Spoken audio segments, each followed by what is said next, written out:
Let's see how to align text in Canva. Firstly, we're gonna need to create our design. The next, we go over to the left side and select text.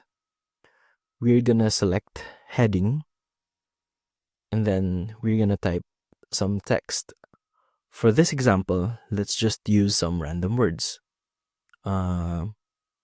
Let's say, let's use how to align text. As you can see, the text is initially all aligned in the middle. If we want to change that, we just need to go over here on top and click. There, it changed the alignment to the left. If I click once more, now the text will be justified. Clicking once more will move all the text to the left, to the right.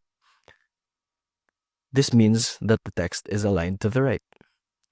Clicking again will realign this in the middle.